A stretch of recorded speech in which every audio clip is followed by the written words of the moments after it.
Hello and welcome back to this exciting series with a real deadline. The next item on my list is to remove one control arm, the one with the bad bushing, to use for reference when building my bushing press. Yeah, I don't have one yet. When I removed the bolt which clamps the steering knuckle to the ball joint pin of the control arm, something fell down and the control arm just dropped down as well, which is unusual because normally you have to beat the shit out of these to get the pin out of the steering knuckle because it's made of cast iron. It's a clamping interface with locking pin, but it doesn't really open up all that well by itself, so it tends to have a lot of residual clamping force in it. Turns out, broken steering knuckle. Someone mixed too much rattle gun and not enough torque wrench into the fastening process, which is a bad idea when you're clamping something made of cast iron. And not just a slightly bad idea, it's a terrible idea. Luckily, I have a replacement knuckle lying around because I am a knucklehead. No, but I once bought a complete used front suspension including brakes for my other car when I only needed the damper housings and subframe. Happens to fit here because my other car is the same car but a little different, but not that different. So I have a spare, thank God. Anyway, so now we're going to see a nice montage of me taking the steering knuckle out. Here you go.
And that was it.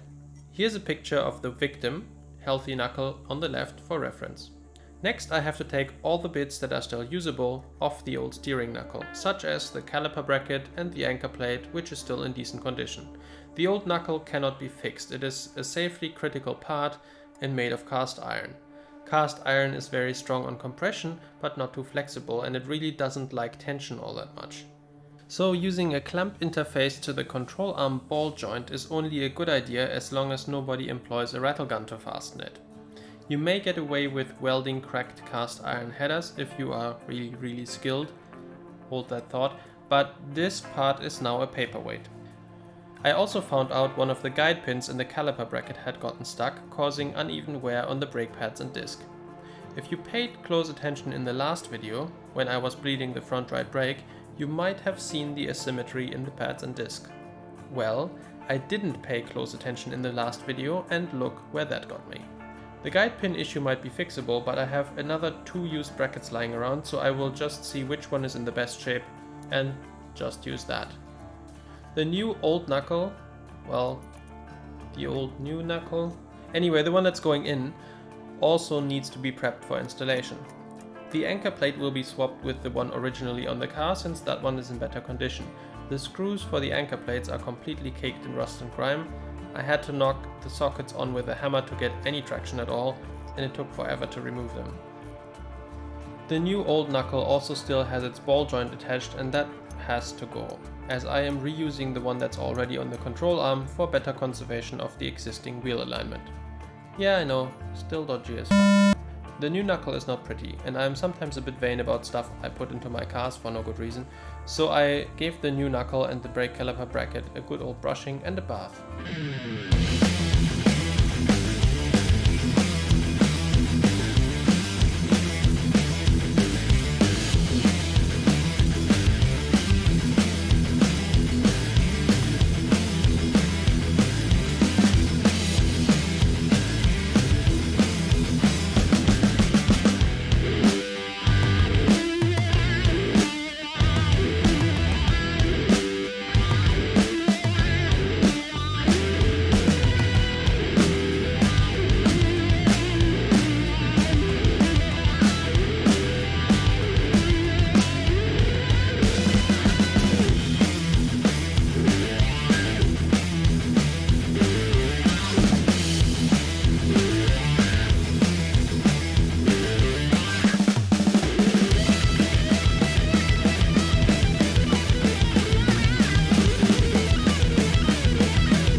Then I painted them in Hammerite, which I had lying around, and which specifically states it is not suitable for car parts, especially brakes. But it is resistant to high enough temperatures, so I saw it as fair game. I painted the suspension of my other car in proper suspension paint, so I want to see how this actually fares against the real deal. I do not recommend anyone to do this, by the way. If it doesn't work out, I'll just swing by my local chemist and get some cream to get rid of the Hammerite. Apparently that's a thing.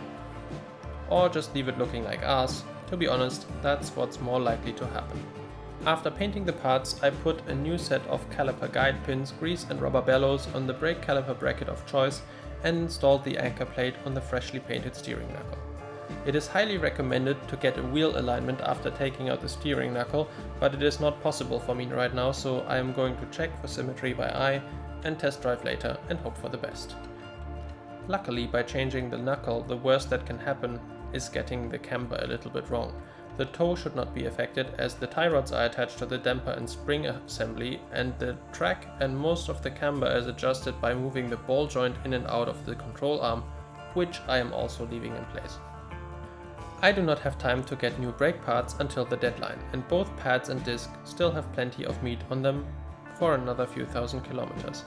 So I will reinstall the old disc and pads for now in the same configuration as I took them apart. Then I'll exchange them for new parts as soon as I can after the trip. At least the caliper is now floating again, as it should.